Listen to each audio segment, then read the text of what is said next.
time for a discussion about backing tracks. Now, we can all agree that the backing tracks are training wheels, right? Problem is, you're addicted to those training wheels because the moment you take them off, you crash and burn.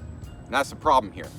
See, you're not taking responsibility for the groove and for the harmony.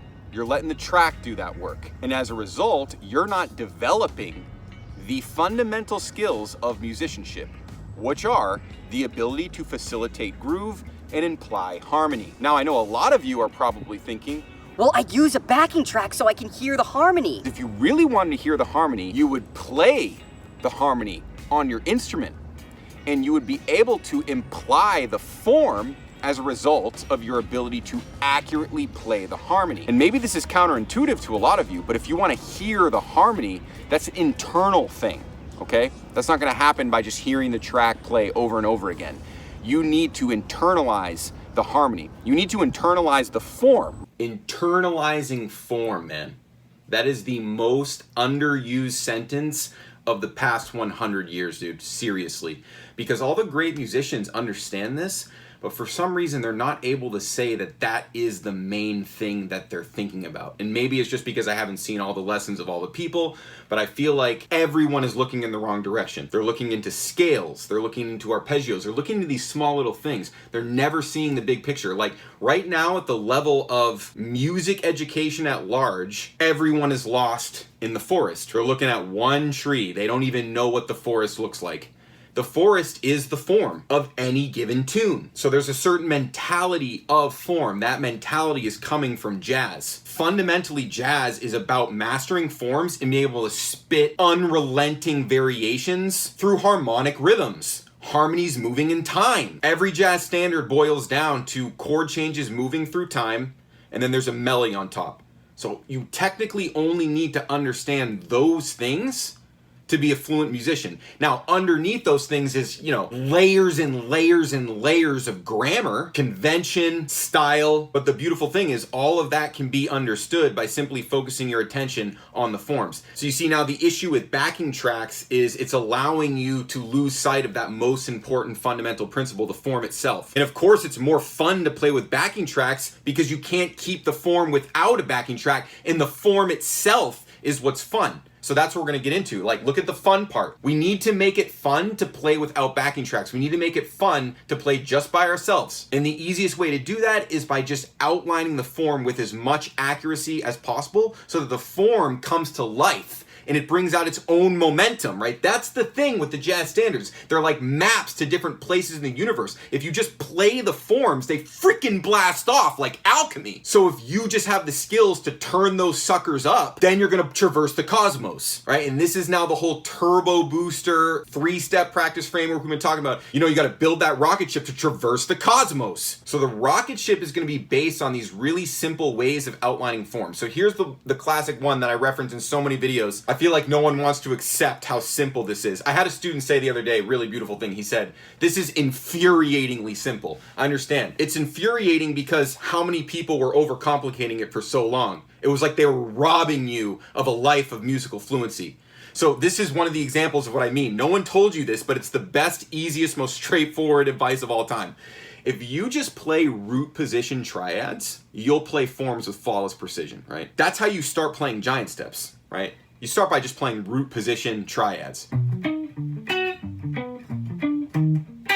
That's the easiest way. That's the easiest way.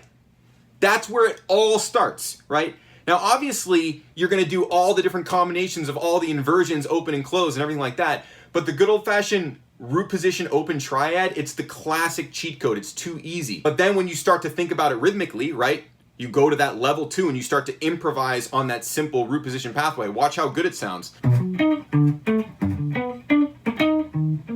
right there, obviously, classically developing that deeper, more fundamental skill, the ability to do a lot with a little, right? So there's multiple levels of corroboration with the simplicity of these exercises. But just notice, I'm starting to take full responsibility of the harmony. Look how much this will expand, right? I want to see that full stack. So you take something like giant steps, I want to be able to play chords on it too, right?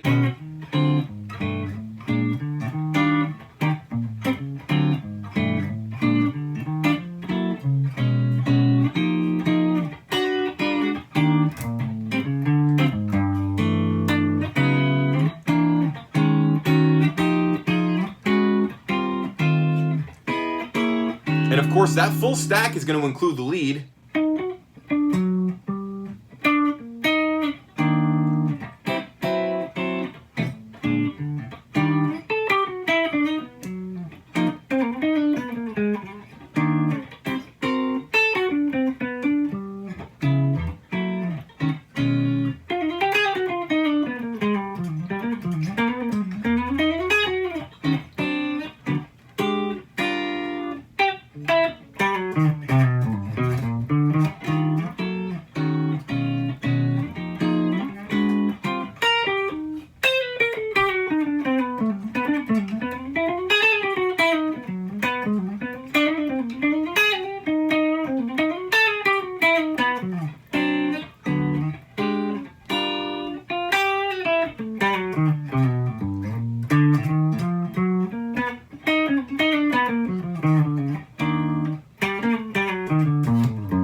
Dude, you could seriously hear my rhythmic intention, and once again, you look at that under a microscope, I didn't mess up any of the form. That's where my musicianship shined through.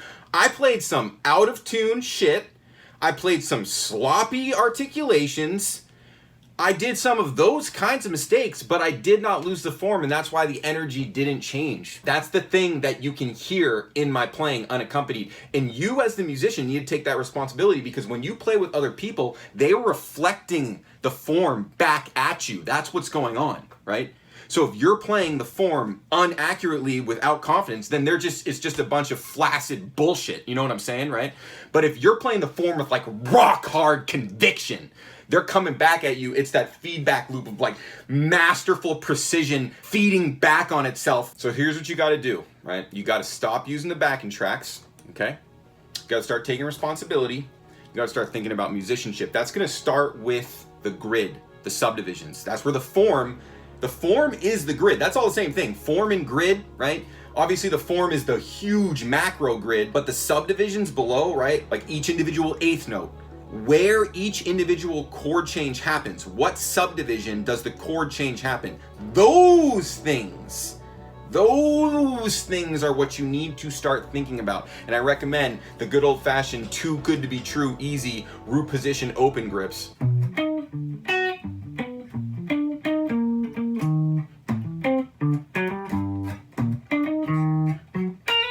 That's all musical. It's like that Coltrane level. Yo. Variation mentality, doing a lot with a little. Literally the mentality of variation, right? So we already know the rules of voice leading, right? We already know all the harmony. We already know all the chords. We can play those chords with our triads, right? We have to get in there and do the work. That's hard ass work. That's work people are straight up afraid to literally do. And I don't blame you, man. I mean, it definitely takes a really long time by yourself, and it's definitely scary without some guidance and a roadmap to even know where the actual hell you're freaking going, dude. Because it definitely gets pretty insane when we move beyond the triad. But sort of my whole theme of my YouTube channel and sort of my free lesson level is like, oh, we only really talk about triads here. Notice I'm not really talking about chords. I'm showing you guys some chords, but you guys want to get chords. You have no chance of understanding complex harmony if you don't understand triads. And so it's like really easy to understand triads, right? Each one has 3 freaking notes, right? So they configure in 6 different ways if you have a single octave triad and then an octave plus triad, right? Closed, open for root position, first inversion, second inversion. That gives you 6 configurations. And then understand how all of those voice lead to one another. Now you're ready to understand complex harmony. Don't even think about 7ths and 9ths and 11ths and 13ths until you're 100% cooked on triads. So links in the description. You've got the free course, Intro to Fretboard Mastery, give you the keys to the kingdom right out of the gate, completely 100% for free. All you guys who've already been through Fretboard Mastery, maybe it's time you think about getting in the inner circle. Links in the description for that. Yo, thanks for watching my videos. Thanks for supporting this channel. Super grateful, man. It's insane, dude. It's insane. You guys know who you are. You guys, thank you, thank you, thank you, thank you. I never imagined we would be the greatest music school on the internet. Actually, yes, I was imagining it the whole time. But now that it's finally happened, working with some of the deepest cuts on this planet. So if you're ready to get involved with us, you already know who you are. Join the program. Let's rock it.